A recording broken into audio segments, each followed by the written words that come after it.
નવી નવી રેસીપીઓ જોવા માટે મારી ચેનલ હર્ષા કુકિંગ ગુજરાતીને સબસ્ક્રાઇબ કરો અને લાઈક પણ આપો.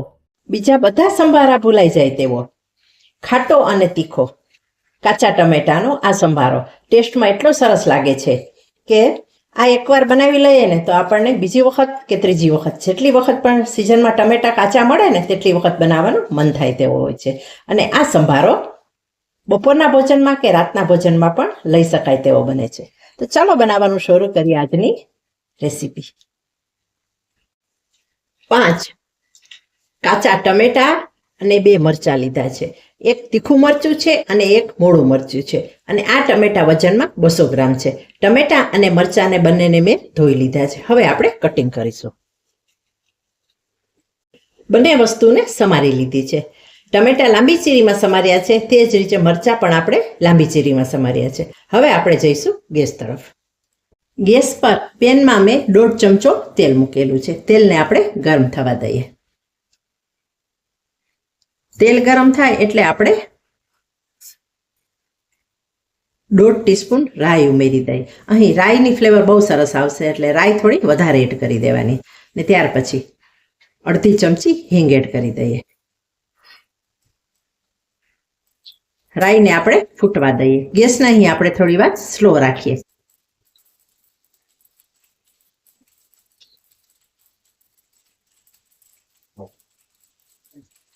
રાઈ અને હિંગ ચટકી જાય એટલે આપણે સૌથી પહેલા મરચાં એડ કરી દઈએ.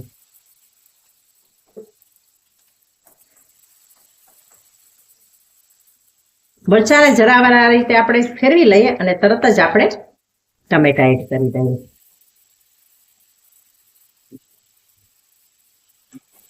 હવે ગેસને આપણે મીડિયમથી ફાસ્ટ કરીએ.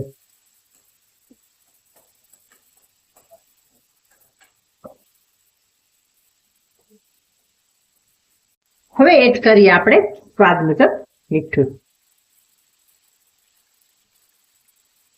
1/2 ચમચી હળદર. મીઠું અને હળદર પણ આપણે સંભારા સાથે મિક્સ કરી લઈએ. આ સંભારો ટેસ્ટમાં સરસ લાગે છે અને ત્યારે કાચા ટમેટા બહુ સરસ આવે છે. ને આ સંભારો દાળ ભાત કે ખીચડી કઢી સાથે પણ ખાઈ શકાય છે. બપોરે જમવામાં લેવું તો બપોરે અને રાત્રે જમવાની સાથે લેવો હોય તો રાત્રે પણ લઈ શકાય. હવે આપણે આ સંભારાને કૂક થવા દઈએ. 1 મિનિટ થાય એટલે આપણે થોડી વાર ઢાંકી દઈએ અને ઢાંકીને આપણે મીડિયમ ફ્લેમ પર કૂક થવા દઈએ. 5 મિનિટ પછી આપણે ખોલીએ.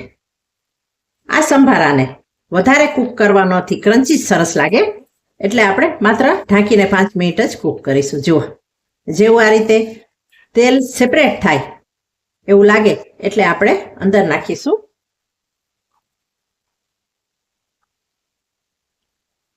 2 ટેબલસ્પૂન ચણાનો લોટ. ચણાના લોટને આપણે મિક્સ કરી લઈએ. આ સંભારો ઓછા ઇન્ગ્રીડિયન્ટ્સથી બને છે અને ઝડપથી બને છે અને સરળતાથી બને છે. છતાં એનો સ્વાદ એટલો સરસ હોય છે કે ઝડપથી બની જતો હોય છે અને ટેસ્ટમાં પણ સરસ લાગે છે. જો આ રીતે આપણે ચણાના લોટને ફેરવશું એટલે કૂક થશે. ચણાના લોટને કૂક કરવા માટે આપણે થોડી વાર માટે ઢાંકી દઈએ. ગેસની ફ્લેમને અહીં આપણે સ્લો કરીએ. 1 મિનિટ જેવું આપણે કૂક કરીશું.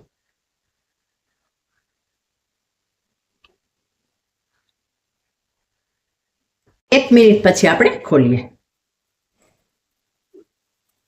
જુઓ, એકદમ ટેસ્ટી અને મજેદાર કાચા ટમેટાનો સંભારો બનીને તૈયાર થઈ ગયો છે.